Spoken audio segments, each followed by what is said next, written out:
Está grabando. Bueno, como les dije, la clase de hoy, que es el tema 12, es de farmacovigilancia y de fármacos en el embarazo, pero vamos a hacer un quiz para empezar y voy a darle una sorpresita al primer premio, ¿ok? Así que ya ahora sí empezamos. Ay, es mucho frío.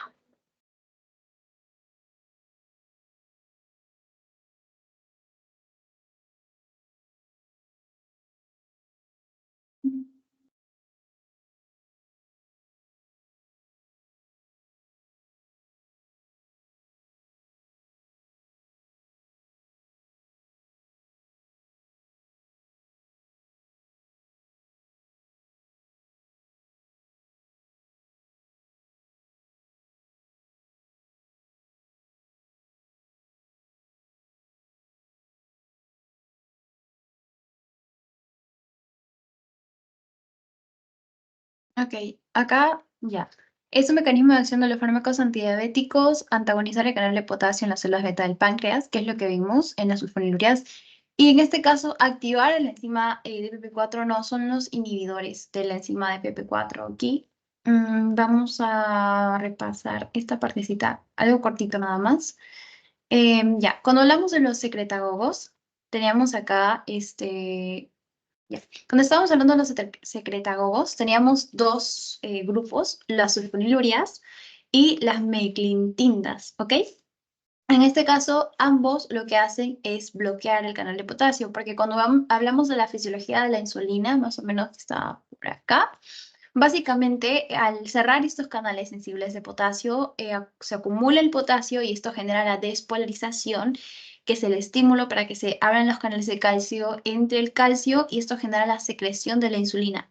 Entonces, estos fármacos, ¿no? Lo que hacen es justamente cerrar, ¿ok? Cierran el canal de potasio. Ahora, los inhibidores de la DPP4 que están por acá, estos de acá, básicamente, acordémonos de las incretinas. Las incretinas son hormonas, ya que lo que hacen es, voy a ver si, a ver, ya ahora sí, creo que se ve mejor. Entonces, las incretinas son hormonas que básicamente lo que hacen es enlentecer el vaciamiento gástrico y teníamos que actúan en el intestino, la GLP-1 y, bueno, glucagón, péptido similar al glucagón y el GIP, que es el péptido inhibidor gástrico, lo que hacen es, bueno, tienen varias acciones, ¿no? Disminuir el vaciamiento gástrico, aumentan la saciedad, lo que disminuye el apetito. También se dice que estimulan la secreción de insulina postpancreal, o sea, después de la comida. Esto reduce la glucemia y al mismo tiempo disminuye la secreción de glucagón. O sea, entonces, lo que queremos hacer con los fármacos son, bueno, es básicamente crear como este efecto incretina, ¿ok? Así se le dice. Entonces, tenemos dos importantes, a los agonistas del GLP-1 y a los inhibidores de la DPP4. Los inhibidores de la DPP4 inhiben justamente esta dipeptidasa 4 que lo que hace es degradar el GLP-1, ¿no? El péptido similar al glucagón 1. Si inhibimos la degradación del GLP-1, hay más GLP-1, hay más de esta incretina, que lo que va a hacer, como les dije, disminuir el vaciamiento gástrico, aumentar la saciedad, disminuir el apetito, aumentar la secreción de insulina dependiente de glucosa, o sea, la insulina postprandial, y disminuir la secreción de glucagón. Todo eso ya lo que hace es disminuir la glucosa en sangre. ¿Ok? Así que ya. Esa es una pregunta de examen pasado, así que es muy importante que la tengan en cuenta.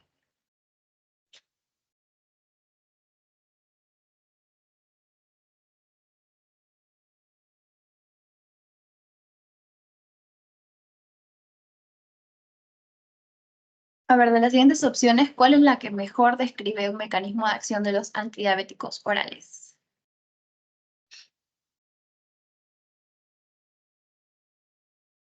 También son las preguntas que les puse la semana pasada en el pretest, así que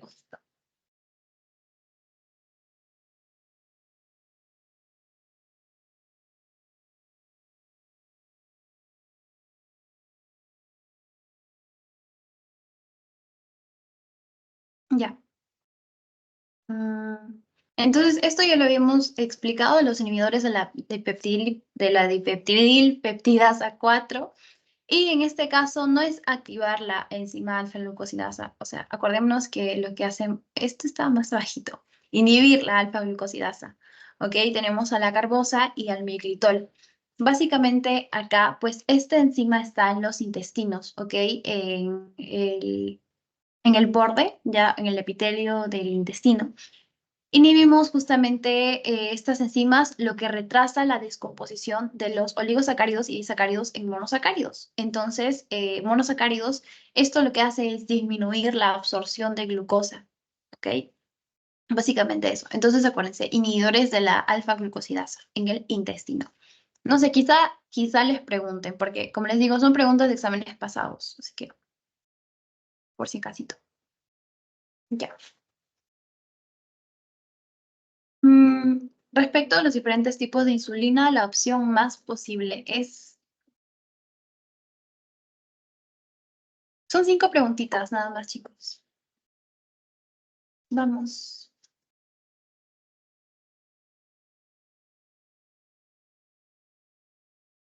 Formina, Lucía, misoprostol, KPP, misoprostol, vamos a ver ya. Génesis, insulina, Carlos, Chip. Ya a ver.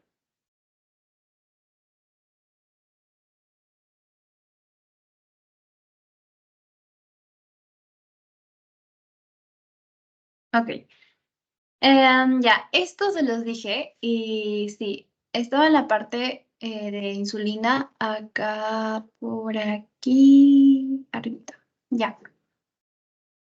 Lo que pasa acá, o sea, tenemos insulinas de acción ultra rápida o rápida, acción rápida o corta, intermedia y prolongada. Lo importante es que sepan diferenciar cuáles son postpandreal y cuáles son basal, porque, o sea, normalmente se libera insulina después de comer para justamente todo lo que comemos podamos distribuirlo y se libera insulina de manera basal durante todo el día, cuando duermes, en todo el día. Entonces, lo importante es distinguir cuáles son postpandreal y cuáles son basal. ¿Ok? La ultra rápida y la rápida simulan la liberación de insulina postpandreal. ¿Ok? Y esa pues era la pregunta. La intermedia y la prolongada, de acción más larga, es de liberación basal de insulina. Y qué es importante que tengan en cuenta son las indicaciones. En este caso, mientras más corta sea la acción de la insulina, más riesgo de generar hipoglucemia. ¿Ok? Importante.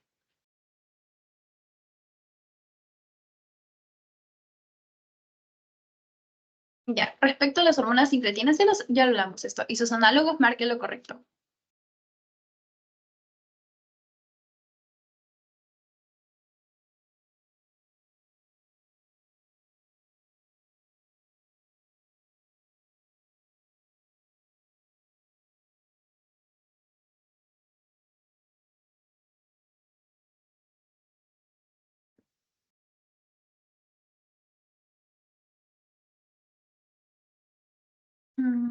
Ya, a ver.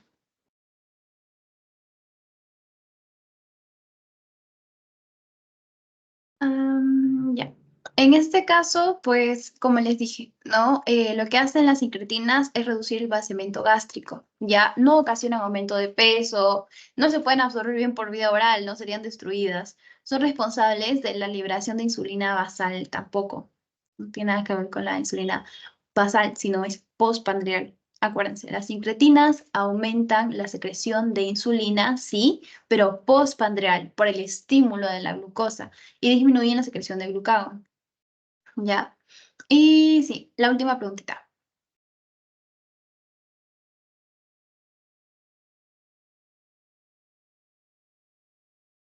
Mm, A una mujer lo de 15 años de parecer diabetes mellitus se le prescribe insulina rápida subcutánea, Besalía, conociendo, ay, no sé por qué no puede bajar allá.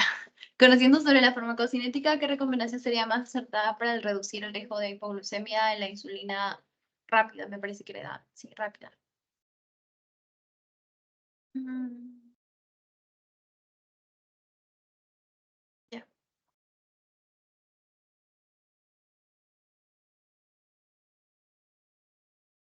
A ver, en este caso, pues es lo que les dije hace un ratito. inyectar insulina después de comer sería lo más adecuado porque, o sea, si es insulina rápida, tiene mucho riesgo de hipoglucemia. Entonces, lo que queremos evitar es justamente esa hipoglucemia. Por eso, si la damos después de comer, nos aseguramos de que esta insulina que estamos dando va a repartir la glucosa que se acaba de ingerir.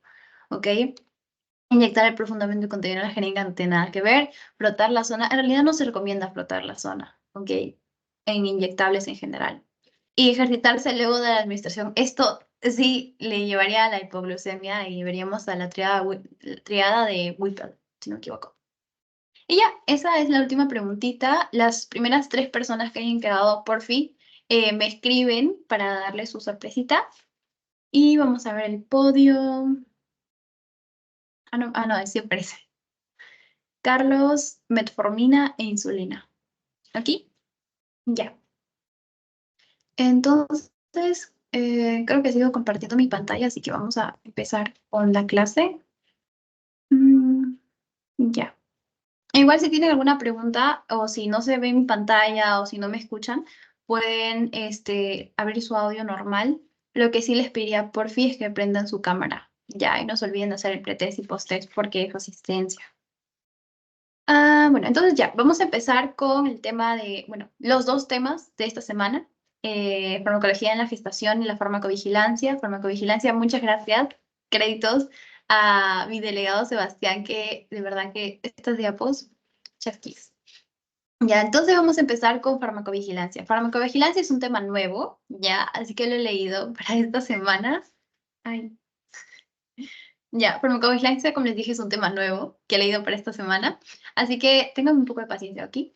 Cuando hablamos de farmacovigilancia, o sea, hablamos de la fase 4 más que todo del desarrollo clínico de los medicamentos, que no sé, quizá les pregunten, así que ténganlo en cuenta. La fase 4, en este caso, es la post-aprobación. ¿Ok? Básicamente, o sea, cuando desarrollamos un medicamento, primero está la etapa de experimentación con animales. Luego de esta, si todo va bien con los animales, o sea, si ninguno se muere, nada grave, pues pasamos a la etapa 1, que ya es con personas, pero son voluntarios sanos. Ya luego son voluntarios enfermos para ver los efectos, la dosis. Luego pasamos a los pacientes de grupos heterogéneos para ver la seguridad y eficacia a corto plazo. Y la última etapa, que en realidad es, o sea, lo aprueban, luego la post de esa aprobación hacemos los estudios para determinar los efectos adversos, cómo se comporta el medicamento en la realidad, ¿no? Con las personas a las que se les va a dar, o sea, qué efectos adversos son los más comunes y así. ¿Ok? Y lo importante de la farmacovigilancia es la notificación que se hace. O sea, cuando tú das un fármaco recién aprobado y lo estás, o sea, claro, ya ha sido aprobado, no tiene, según efectos adversos graves, vas a evaluar en los pacientes qué cosas que no debería producir el medicamento está produciendo. ¿Ok? Y entonces vamos a controlar ello con la farmacovigilancia. Ahora, la FDA justamente solicita después de la aprobación reportes de las reacciones adversas. Eso es importante. ¿Y qué es lo que se quiere lograr con la farmacovigilancia? Pues las reacciones adversas medicamentosas poco frecuentes que tienen pocas probabilidades de observarse en los estadios clínicos, ¿ok? Ya, entonces hay que diferenciar la reacción adversa medicamentosa de la experiencia adversa, sí, experiencia adversa.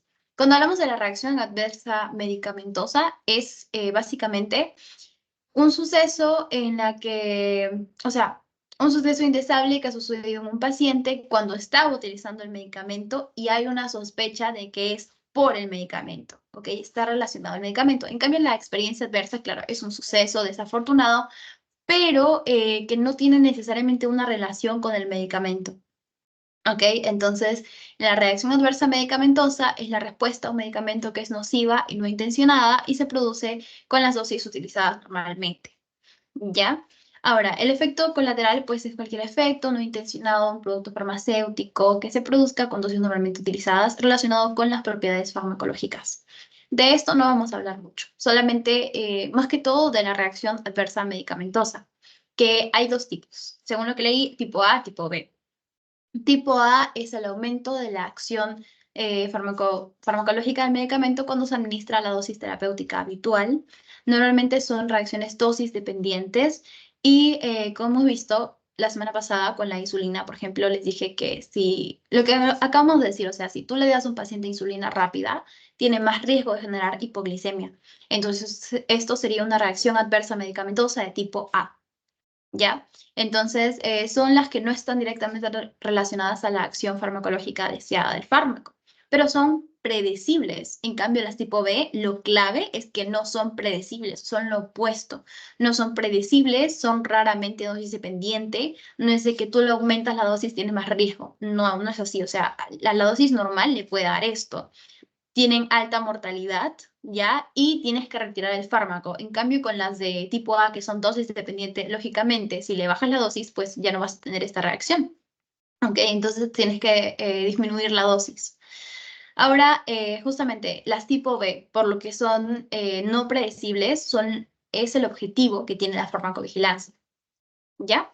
Entonces, como ejemplos, por ejemplo, habíamos visto sí, en el segundo parcial, si no me equivoco, tema 6, tema 7, los AINES, al ibuprofeno.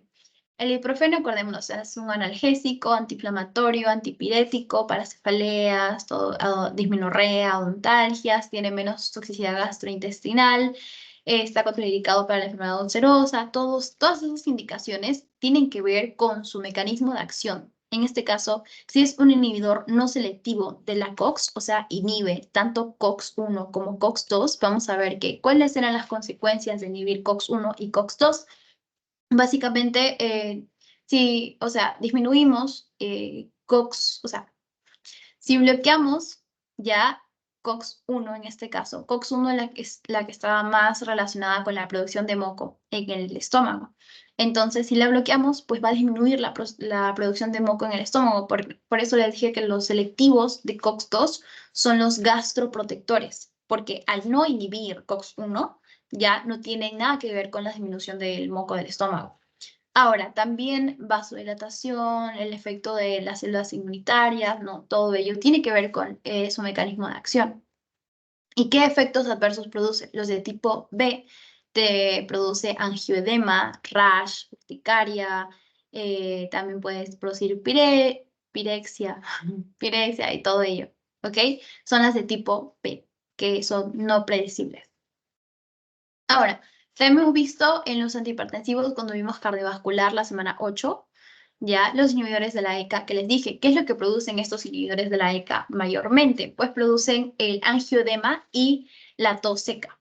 ¿Ok? ¿Por qué se da esto? Bueno, porque acordémonos que, claro, inhibimos a la enzima convertidora de angiotensina, que convertía angiotensina 1 en angiotensina 2. ¿Cuál es el objetivo de esto?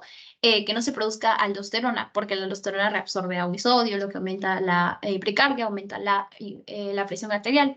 En este caso, también lo que hace es descomponer a la bradicinina, que se acumula en las bradicininas y nos da el reflejo de la tos. Entonces nos da una tos seca y también podría darnos el angioedema por la acumulación de la bradicinina, ¿no? Que es un broncoconstrictor y mediador de la inflamación. Entonces, ¿qué es lo que podemos ver de tipo A predecible? Tos seca, lógicamente, ¿no? Broncoespasmo, disnea.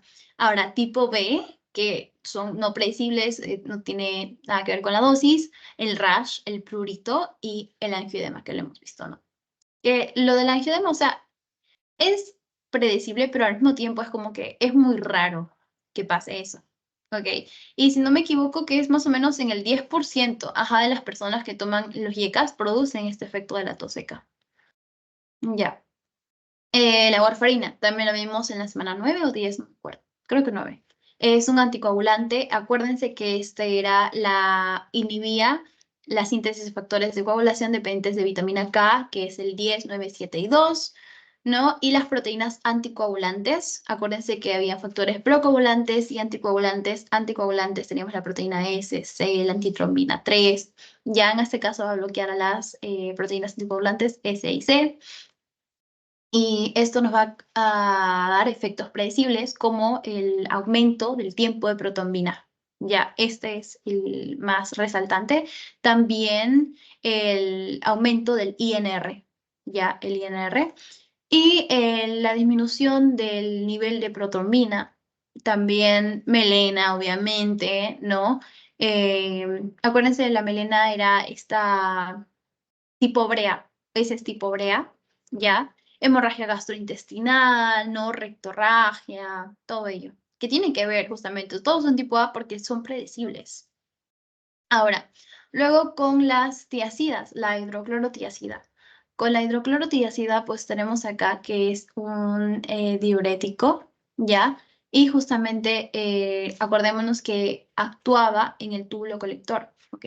Ok, acá, si le... sí, no me permite.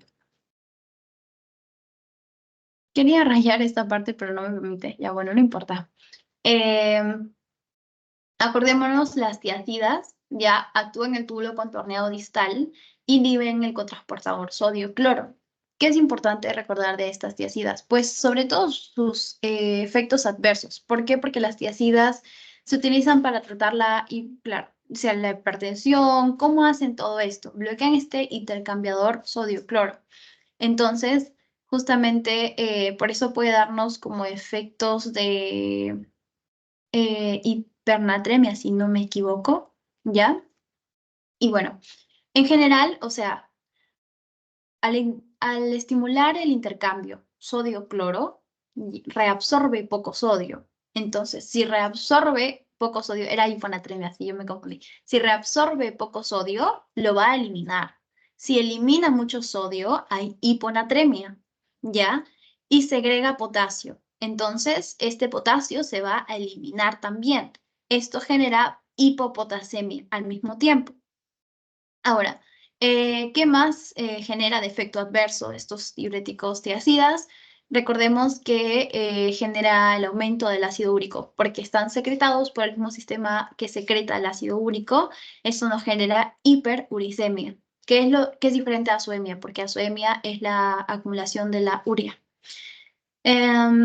También alteran el metabolismo del azúcar y grasas y generan la reabsorción de la glucosa, lo que nos genera hiperglicemia, ¿ya?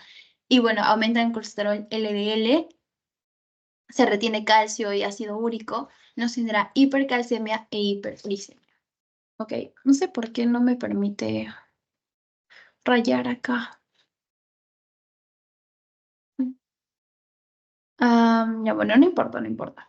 También reabsorbe el flujo sanguíneo, perdón, disminuye el flujo sanguíneo renal, ¿ya? Y disminuye la excreción de calcio. Entonces, como disminuye la excreción de calcio, justamente porque disminuye la excreción de las proteínas transportadoras de calcio, esto genera que sea también usado como tratamiento, entre comillas, de los cálculos renales asociados a la cantidad excesiva de calcio. ¿Qué nos genera esta hidroclorotiacida? Nos genera en efectos predecibles tipo A, ya hemos dicho, hiponatremia e hipocalemia, o sea, hipopotasemia. También deshidratación. Ahora, tipo B, que no tiene nada que ver con su mecanismo de acción, rash, prurito y fotosensibilidad. ¿Ok? Ya. La eritromicina es un antibiótico que vamos a ver de acá a 2 semanas o la próxima semana. No, de acá a 2 semanas creo, no estoy segura. Pero esto se inhibe la síntesis de la proteína al unirse a las unidades ribosómicas 50S. Vamos a hablar un poquito más de esto la próxima semana, ¿ya? Pero es importante porque la eritromicina tiene efectos adversos como los más frecuentes, que no tienen nada que ver, rash, prurito. Ya acuérdense de estos porque sí los han preguntado, urticaria, esto es tipo B. Son más frecuentes y no tienen nada que ver con su mecanismo de acción en este caso. Los tipo A son predecibles porque obviamente estas subunidades ribosómicas 50S, nosotros también tenemos ribosomas, entonces como que ahí podría interferir, generar vómitos, náuseas, dolor abdominal, ¿ya? Y bueno, de la dioxina ya hemos hablado de la toxicidad digitálica, que era lo que más tenían que acordarse, y esto, la cubeta digitálica, que es la deflexión del segmento ST, que normalmente ST va para arriba, ¿ok? Bueno, no tan para arriba, porque cuando hay mucho ST, pues nos indica un infarto, pero no está así tan para abajo. esta deflexión, cuando un paciente está tomando la digoxina, que es un digitálico, y tú le mides el EKG, pues te va a aparecer esta característica de flexión del cemento ST. También cuando le tomes el pulso, va a ser un pulso bigémino, ¿ya? En la intoxicación digitálica sobre todo. Ahora, aparte de eso, la dioxina, acordémonos de que tenía un índice terapéutico muy estrecho, lo que nos da la toxicidad digitálica, ¿ya? Aunque claro, hay doctores que nunca han generado pues esto en sus pacientes, sí es frecuente. Y puede ser efectos gastrointestinales, oculares, neuromusculares, psiquiátricos, neurológicos, ¿ya? Y bueno, la climepirida, ya la climepirida es una sulfoniluria o sulfonilurea, como le dicen algunos. En este caso, hemos visto, ya repasamos más o menos de que estos secretagogos lo que hacían era bloquear los canales de calcio, pero los efectos adversos sí son regulares y tienen que acordarse que en este caso, esta de acá genera el aumento de peso. Ya aumento de peso, secretas en este caso, ¿qué es lo que podría pasar? Vamos a razonarlo. Si cierran los canales de potasio, pues puede generar que salga mucha insulina. Disminuye los niveles de la glucosa en sangre. Esto es un estímulo que te podría generar hambre, lo que te podría generar el aumento de peso. Malestar gastrointestinal también. Reacciones alérgicas, que es algo raro, pero podríamos ver un Stevens-Johnson, ¿ya? Y los de primera generación generan estas reacciones similares al disulfiram, que no sé si se acuerdan que lo vimos, que es como un efecto de resaca, ya que se da a las personas que son alcohólicas. Bueno, se podría dar. Acuérdense de esos efectos adversos. No sé si quizá los pregunten. Y la metformina es un sensibilizador, ¿ok? En este caso, tenía varios mecanismos de acción. Entonces, como tiene varios mecanismos de acción, tiene varios efectos adversos, que es lo que les dije cuando vimos al ácido valproico. En este caso, sobre todo son gastrointestinales, ¿ya? Diarrea, náuseas, vómitos, y algo que les dije, les resalté y tienen que tenerlo muy, muy presente, la pérdida de peso, sobre todo de la deficiencia de vitamina B12, ¿ya? La deficiencia de vitamina B12 en su uso a largo plazo, ¿ok? La acidosis láctica, que como les dije, les dejé de tarea que vean por qué acidosis láctica. También puede pasar. Ya. Entonces, eso de la parte de farmacovigilancia, ¿tienen alguna pregunta, chicos? ¿O está todo bien? Si está todo bien, me pueden poner un corazoncito, por fin.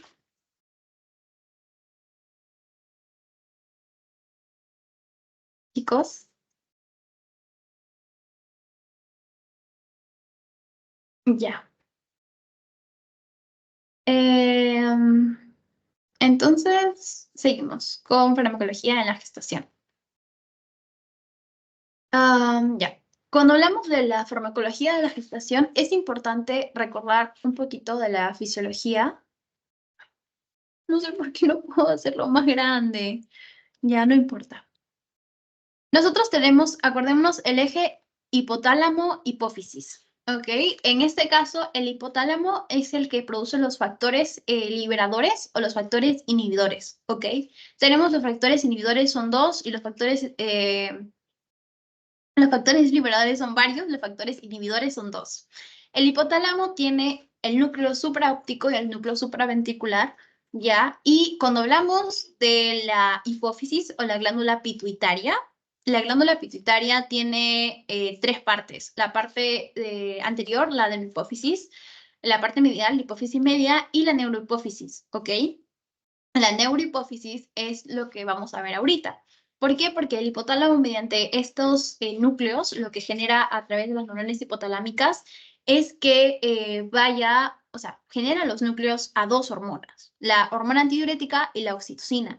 Pero estas dos hormonas se almacenan en la neurohipófisis, ¿ok? Se almacenan ahí, pero las son producidas por el núcleo supraóptico y el núcleo supraventricular. Ahora, básicamente se almacenan en los cuerpos de Herring, ¿ya? Hasta que venga un estímulo y se secreten. Salen por los capilares hacia el torrente sanguíneo. Entonces, primero la hormona antidiurética, que lo tienen que tener claro. La hormona antidiurética, acuérdense que lo que hace es reabsorber agua, ¿ya? De la orina. Entonces, cuando hay mucha osmolaridad en la sangre, o sea, cuando hay mucho soluto, lo que va a hacer la hormona antidiurética es reabsorber agua de manera que diluya el soluto, disminuyendo la osmolaridad en la sangre. También genera vasoconstricción. Hemos visto que eso aumenta la presión arterial. ¿Ya? Sí. Y la oxitocina. Ya, la oxitocina, como hemos visto, es la otra hormona, aparte de la hormona antidiurética. La oxitocina lo que hace, bueno, básicamente en el embarazo y la lactancia. En el embarazo dilata el cérvix y es importante que recuerden, la oxitocina genera las contracciones uterinas, estimula las contracciones uterinas, ¿ya? Y también en la lactancia, pues contrae las células musculares en los senos para justamente la leche, ¿verdad? Aparte de eso, pues generalmente los niveles de oxitocina están bajos, ¿no? Aparte del embarazo y la lactancia, pero puede aumentar relativamente, por ejemplo, en un abrazo o cosas así, ¿ya? Ahora, ¿cuál es la diferencia de oxitocina y prolactina? ¿Ya? Un poquito, algo chiquitito nada más. La oxitocina, como hemos visto, lo que hace es generar la contracción, ¿ya? En las células musculares, en los senos. En cambio, la prolactina estimula la producción de la leche. Acuérdense de que el hipotálamo produce los factores liberadores y los factores inhibidores. Los factores inhibidores, les dije que son dos. Primero, la somatostatina, que lo vimos cuando vimos gastro, que lo que generaba era inhibía la hormona de crecimiento. Ujú. Y la prolactina, bueno, genera, no la prolactina, sino el factor inhibidor de prolactina o dopamina, que lo que hace justamente en la adenohipófisis es bloquear la secreción de prolactina. De manera que, por ejemplo, cuando una mujer está embarazada y da luz, el estímulo de chupar el pezón genera que se bloquee en el hipotálamo, ¿ya? Este factor se bloquea la liberación de este factor, entonces no hay quien inhiba y sí se secreta prolactina. Y la prolactina es la que aumenta la producción de leche, ¿ya? Esa diferencia, como estamos viendo el embarazo y todo eso. Ahora sí, volvemos. Ya. Entonces, cuando hablamos de fármacos del embarazo, tenemos tres grandes grupos. Primero, los estimulantes uterinos uterotónicos u oxitóxicos. Yo me acordaba porque acá, cuando hemos hablado de la oxitocina, les dije que contraía, ¿no? En este caso. Entonces, oxitóxicos, contracción, inducen las contracciones en el útero, ya lo estimula. Entonces, para qué se utilizaría, no? Para inducir o facilitar el parto, para reducir la hemorragia postparto, inducir el aborto también. No aumenta el tono de los músculos en el útero. Y tenemos tres grandes grupos: la oxitocina, los alcaloides de ergot como la ergonovina o la metilergonovina, y las prostaglandinas. Cuando hablamos de las prostaglandinas, tenemos al misoprostol, que seguro habrán escuchado hablar de ello. También lo vimos cuando vimos gastro. ¿Ok? Ya. Frío, ya. El segundo grupo que vamos a ver son los tocolíticos, que es el contrario de los oxitóxicos. O sea, en este caso no inducen, sino inhiben las contracciones del útero para mantener al bebé más tiempo. Entonces son los relajantes uterinos. ¿Ok? Entonces se utilizan para detener el parto prematuro, para que los pulmones en el feto maduren. Eso sobre todo. Ya si tenemos un bebé que tiene 6 meses todavía, perdón, 4 meses, por ejemplo, los pulmones todavía no han madurado. Entonces tenemos a los beta-2 agonistas, los bloqueantes de los canales de calcio tipo L, los inhibidores de la COX como la indometacina, los antagonistas del receptor de oxitocina como el atosiban. Ya.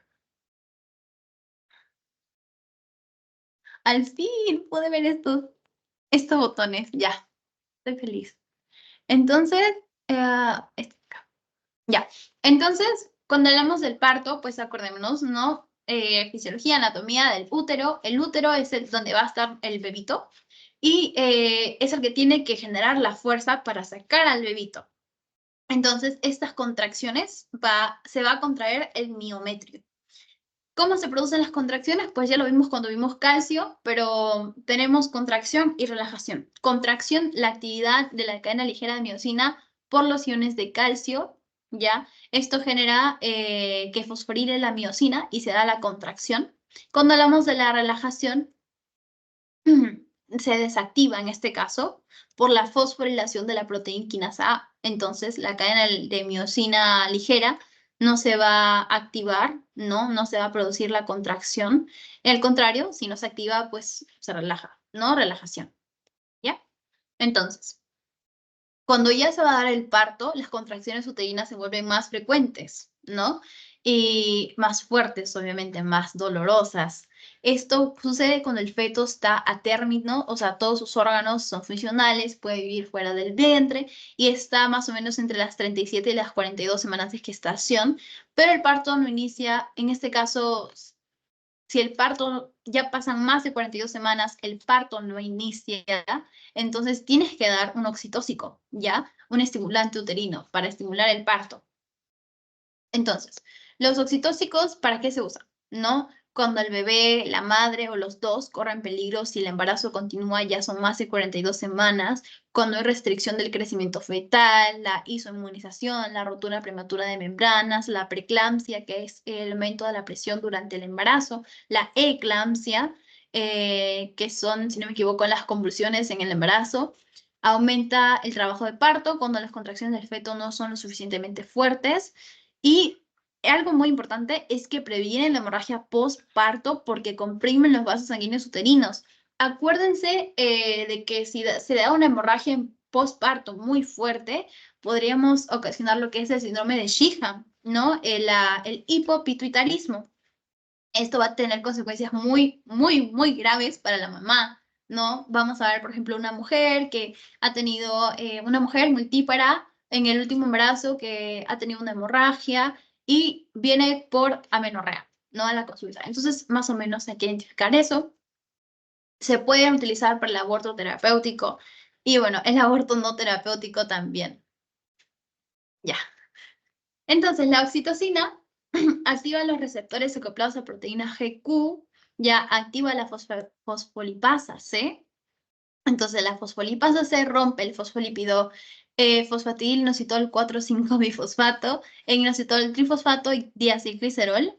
Lo que nos importa es el inositol trifosfato. El inositol trifosfato se va hasta el retículo endoplasmático, abre los canales de calcio, genera que la concentración de calcio sea mayor en el retículo endoplasmático que en el citoplasma, entonces sale al citoplasma, obviamente, para hacerlo, o sea, que esté más o menos igual la concentración, se une a la calmodulina, complejo calcio-calmodulina, esto activa la cadena aligerada y esto genera la contracción, ¿ok? Entonces, la oxitocina. La oxitocina se da por vía endovenosa para inducir el parto. Ahora, es el fármaco preferido, produce las contracciones coordinadas desde el fondo hasta el cuello. La amplitud y la frecuencia depende de la dosis. Las dosis mayores provocan contracciones mantenidas que interfieren en el flujo sanguíneo placentario y ocasionan sufrimiento fetal. Entonces, no es bueno aumentar tanto la dosis, ¿ok? Que puede ocasionar la muerte del feto. ¿Qué efectos adversos tiene? En los vasos sanguíneos produce, podría generar vasodilatación, lo que conduce a hipotensión, no depende de la dosis, como les digo, y bueno, taquicardia refleja asociada. Tiene una acción antidiurética débil, como hemos visto, o sea, ambos son almacenados en la neurohipófisis, ¿ok? Tienen una estructura similar, entonces la oxitocina puede activar los receptores de hormona antidiurética en los túbulos colectores, lo que estimula la retención de agua, ¿ok? Como les dije, esto disminuye la osmolaridad en sangre. Si disminuye la osmolaridad en sangre, ¿qué nos puede generar? Hiponatremia, ¿ok? Hiponatremia, también los líquidos deben ser administrados cuidadosamente porque si no se puede provocar intoxicación por agua, ¿sí, chicos? Que puede llevar a la coma o a la muerte. Los pacientes que sufren preeclampsia o hipertensión durante el embarazo, hay que tener cuidado en las personas, en las mamás que tienen cardiopatías, porque ahí retener agua es un problema. Ya. ¿Qué efectos adversos, aparte de eso, tiene la hiperestimulación uterina? Como les dije, si estimula mucho al útero, se va a contraer demasiado. Entonces, si las contracciones uterinas son demasiado largas o más de 2 minutos, o demasiado frecuentes, con 5 o más de 10 minutos, nos podría dar una rotura del útero, deterioro del suministro del oxígeno al bebé. Entonces, la administración de oxitocina se debe de interrumpir. Ahora, también puede producir ictericia, acuérdense de esto, chicos. ¿Por qué? Porque la oxitocina aún incrementa la fragilidad de los glóbulos rojos. Acuérdense que como tiene una acción antidiurética, o sea, diluye mucho la sangre, diluye mucho la sangre. Esto genera de que los glóbulos rojos se hagan más frágiles, se crenen, y esta ruptura de los glóbulos rojos genera hemólisis, ¿ok? Aumento de la bilirrubina indirecta, y esto puede dar ictericia. No solamente eso, que también atraviesa la barrera hematoencefálica. Le podría dar al bebé, en este caso, kernicterus, si no me acuerdo, así se llama, ya que es una encefalopatía. ¿Qué más? La ergonovina. La ergonovina, pregunta de examen pasado. El mecanismo de acción de la metilergonovina es ser un agonista del receptor alfa-1 adrenérgico que dijimos que generaba, por ejemplo, vasoconstricción, acuérdense, ligado a proteína GQ. Ahora, no solamente eso, sino que también se une a receptores de serotonina y dopamina. Eso genera la contracción del músculo liso en el útero, es metabolizado por el hígado, puede durar entre 30 minutos varias horas, produce un espasmo sostenido que puede llevar a la isquemia uterina y a la necrosis. También puede causar vasoconstricción periférica, lo que puede dar lugar a la hipertensión y poner a riesgo a la madre y al feto. Entonces, ¿para qué está indicada la ergonovina? Para la hemorragia postparto, ¿ok? Que es lo que les dije. Prevenir esta hemorragia postparto es importante para evitar el síndrome de Sheehan. ¿Ok? Ahora, ¿qué genera? Pues como hemos visto que tiene, o sea, es agonista del receptor alfa-1. ¿Qué generaba alfa-1? Vasoconstricción. Esta vasoconstricción nos aumenta la presión arterial. ¿Ok? Eso ya lo vimos. Vasoespasmo, arterias, en las arterias que perfunden el corazón, obviamente, ¿no? Angina. Si contraes a las, en este caso, las arterias coronarias, ya que son las que irrigan al corazón, pues nos va a dar esta angina. Náusea, vómitos, visión borrosa, dolor de cabeza, todo ello. ¿Ok? Ya. Oh, no. Ay, ya bueno. También las prostaglandinas, que como lo vimos por aquí. El misoprostol, que es lo que les dije que era muy, muy importante, acuérdense de ese misoprostol, porque es abortivo, ¿ya? Pero no es el único. También tenemos los que son agonistas de la gemiprostona, no, perdón, los que son de la prostaglandina E1, ¿ya? Bueno, la prostaglandina 1, mejor dicho, ¿ya? Son la gemiprostona y el misoprostol, la prostaglandina E2, dinoprostona y sulprostona, y la F2 alfa, el carbaprost, que lo han preguntado. Entonces tenemos como ejemplo dinoprostona y misoprostol. ¿Para qué se usan la prostaglandina? Para inducir el parto, pues para el aborto, para la hemorragia postparto, también, sí, para eso. ¿Cuáles son los efectos adversos? Pues náuseas, vómitos, diarrea, efectos gastrointestinales, porque como hemos visto, en este caso el misoprostol, las prostaglandinas tienen un efecto gastrointestinal, ¿ya? Ahora, también en el útero, dolor, ya, hiperestimulación uterina, contracciones muy frecuentes, la dinoprostona genera la broncoconstricción. ¿Ok? ¿Para qué se usan estas prostaglandinas? Para incrementar las contracciones uterinas en los primeros 2 meses del embarazo, en los primeros 2 sobre todo, 2 meses de embarazo. En el tercer trimestre es abortivo, ya, el misoprostol, como les digo. La prostaglandina F2 alfa es el estimulante uterino más constante que la otra, que la 2. Y el mecanismo de acción, pues, se libera calcio del retículo endoplasmático, disminuye el AMP cíclico, ingresa el calcio, ¿no? Todo ello produce la contracción. ¿Qué es lo que genera? Como le digo, broncoconstricción a través de la prostaglandina F2, ¿ya? Podría generar la sulprostona y gimeprost, el infarto agudo de miocardio. En este caso, la dinoprostona, como les digo, es la forma sintética de la prostaglandina E2. Entonces se usa para la modulación cervical, ¿no? Pero produce broncoconstricción justamente por esta prostaglandina E2, ¿ok? Al activar estos receptores, se une a otros subtipos de prostaglandinas, ¿no? Entonces, se asocia a la activación de los receptores de las prostaglandinas 1 o 3 en el músculo liso bronquial, o sea, los constriñe, ¿ok? Y bueno, también aumenta los niveles intracelulares de calcio, esto induce la contracción del músculo liso en los bronquios.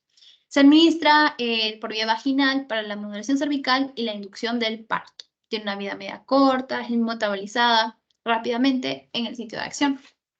¿Ok? Eso por los oxitóxicos. Por los tocolíticos o los relajantes uterinos, como les digo, tenemos a los agonistas beta 2 selectivos, que lo vimos, ¿no? Beta 2 selectivos, teníamos a la terbutalina, también podría usarse el salbutamol, ¿no?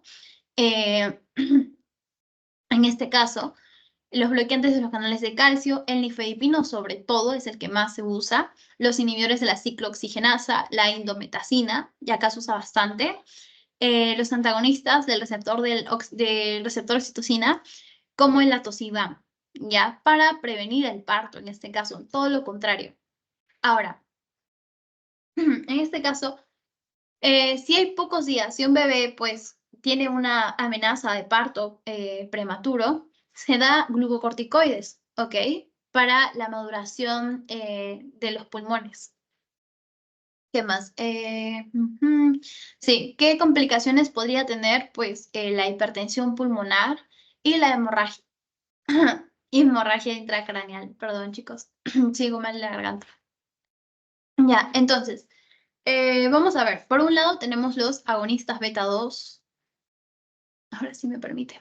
Ya, agonistas beta 2, que acordémonos, en este caso, lo que hacían son proteínas, receptores acoplados a proteína G estimulatoria, entonces unen a la adenilciclasa. La adenilciclasa convierte el ATP, adenosín trifosfato, en AMP cíclico, adenosín monofosfato cíclico. Esto aumenta la proteína quinasa A. Y en el músculo fosforila a la cadena ligera de miosina sinasa, lo que desactiva y genera, ¿qué cosa? Relajación. ¿Ok? Ya, tenemos eso por un lado. Por otro lado, a los antagonistas al receptor de oxitocina, ya, como el atosiban, que en este caso, la oxitocina pues está acoplada a proteína ya no GQ, ya no GS, perdón, sino GQ. Esto pues genera el aumento de la fosfolipasa. Acuérdense, fosfolipasa C aumenta, rompe el fosfatidilinositol en inositol trifosfato. Esto aumenta las cantidades de inositol trifosfato, aumenta el calcio intracelular, ya sale el retículo endoplasmático, ¿no? Y esto genera la contracción. Sí, la contracción. Entonces, al bloquear este receptor de oxitocina, evitamos la contracción en el útero, o sea, relajamos, ¿ya? Y bueno, los inhibidores de la COX, la ciclooxigenasa, ¿no? Los AINES, como en este caso hemos visto la indometacina, ¿ya? Y lo hemos visto más arribita en la clase. Voy a verlo mejor. Acá creo que estaba, sí, ya. La prostaglandina en este caso, E2, por ejemplo, la prostaglandina E2, que generalmente es la que más se estimula por la COX-1, genera las contracciones uterinas, ¿ok? Entonces, bajamos. Ya. Entonces, prostaglandina. En este caso, inhibimos esto, entonces inhibimos también de cierta forma la contracción, ¿ok? Esta también está acoplada a la proteína GQ, ya también fosfolipasa C, inositol trifosfato, el mismo mecanismo, genera relajación. Ok, entonces tenemos en este caso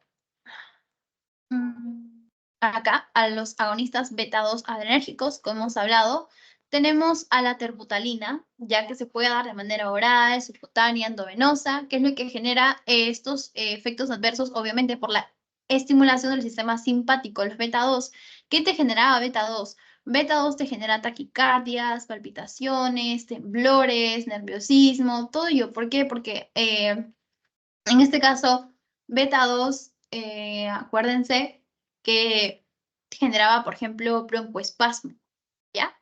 Ok, este es otro efecto adverso también que se podría dar, ¿no? Y como hemos visto, pues la enciclasa, lo que les expliqué, la cadena ligera de miosina quinasa, que genera la contracción, puede ser, se usa para la prevención del trabajo de parto, tras intervenciones quirúrgicas, en el sufrimiento fetal agudo, está contraindicado en cardiópatas, diabetes mellitus y obviamente en las personas asmáticas o con EPOC porque genera broncoconstricción. La ritodrina es para prevenir el parto, la isoxupurina, ¿no? Atraviesa la placenta y la terbutalina solo durante las primeras 48 horas, ¿ok? Luego tenemos a los antagonistas de canales de calcio tipo N, acá canales de calcio tipo L, bloquean estos canales de calcio por los que no hay contracción, acá el nifedipino sobre todo, y los inhibidores de la COX como la indometacina, que es lo que les dije, ¿no? Sí. Ahora, los antagonistas, en este caso, del receptor de oxitocina, ¿ya? Acuérdense, el atozipam, pero no está aprobado en Estados Unidos, ¿ok? Entonces, eso es por tocolíticos, ¿ya? Y bueno, los teratógenos. Creo que acá había puesto una imagen. Sí, acá. Ahora sí. Ya. Entonces ya hemos hablado de esta partecita de acá. Vamos a los teratógenos. Los teratógenos generalmente, teratógenos generalmente dependen de la cantidad de sustancia teratógena, ¿no? Puede producir efectos físicos, funcionales, hasta abortos, ¿ya? Por ejemplo, los físicos tenemos hipertermia, la radiación de los rayos X, químicos, el alcohol, la nicotina, por eso dicen no debes fumar cuando estás embarazada, no debes tomar alcohol, tampoco puedes hacerte una radiografía cuando estás embarazada, de hecho para las embarazadas el estudio de elección, obviamente la ecografía, pero si tiene algún tipo de traumatismo, no le vas a hacer ni una radiografía ni una tomografía que también usa radiación, rayos X, le vas a hacer una, Em, no radiografía, no tomografía, una resonancia magnética, porque la resonancia magnética es con como una especie de imán, ¿ya? ¿Qué más? Infecciosos, el herpes, la rubiola, el toxoplasma. El toxoplasma, si no me equivoco, toxoplasma gondii por el gato puede provocar aborto, ¿ya? Triste, triste. La clasificación según la FDA, pues tenemos a la categoría A, que no demuestran riesgo, la categoría B, que no hay riesgo para el feto, la categoría C, no se puede descartar el riesgo fetal, categoría D, hay indicios de riesgo, categoría X, está contraindicado totalmente en embarazos, como la warfarina. No, y son todos los fármacos que se ponen a la síntesis del folato. Todos estos son teratogénicos, al 100%. No le puedes dar. Ya, entonces volvemos a este cuadrito. Ay, ya. Entonces, ya vimos esto de acá. Ahora pasamos a esto. Entonces, esto depende de la etapa de desarrollo en la que se encuentra el embrión, ¿no? En la semana de la semana 3 a la semana 8, en el periodo embrionario, hay un mayor efecto teratogénico que tiene daños físicos. En la semana de 3 a 5 está la formación del corazón, del sistema nervioso, de los brazos, de las piernas, de los ojos, de los labios. En la semana 6 a la semana 8 es el punto más agudo. En la semana 9, en la semana 39, que es el periodo fetal, hay un daño en la formación, sobre todo de los ojos. Ya. Y bueno, eso es lo mismo los tipos. Ahora, los teratogénicos, por ejemplo, tenemos a los que inhiben una parte de la vía de la síntesis del folato o o bloquean de la acción teratogénica. Estos provocan abortos, ¿no? Los defectos, las anomalías del tracto uterino, retardos del crecimiento intrauterino. Puede ser sobre todo los más preocupantes son los defectos del tubo neural. Ya el estrés oxidativo, el exceso de oxidación de los teratogénicos, el ácido valproico, como vimos, es bastante teratogénico, por eso dijimos que generalmente si una mujer tiene convulsiones, ya no le vamos a dar ácido valproico, ¿ok? Los antarrítmicos de clase 3, los suplementos del hierro, la fenitoína también es otro anticonvulsivante, las quimioterapias, provocan abortos, muerte uterina, deformación esquelética, retardo del crecimiento intrauterino. ¿Quiénes generan disrupción vascular? Son los que alteran el sistema renina-angiotensina. Los YECAS, ¿ya? Producen una vasoconstricción, dando disrupción vascular y generando defectos estructurales, hipoperfusión o hiperperfusión, hipoxia, obstrucción.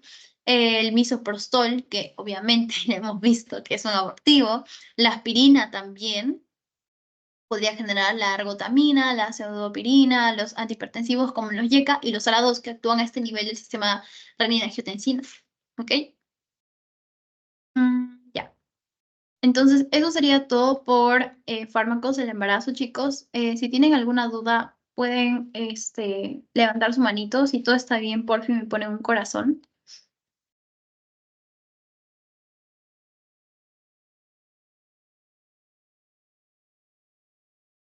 Ya. Dime, Carla. No, nada, estaba tratando de poner el corazoncito. Ah, ya, no te preocupes. Entonces voy a dejar de compartir y les voy a pasar el post-test. Por fin, las personas que les dije que me escribieran del Quizy, los 3 primeros puestos, no se olviden. Hay un toquecito, chicos, que no puedo, no sé por qué no se puede. Voy a cortar la grabación. Me olvidé, perdón.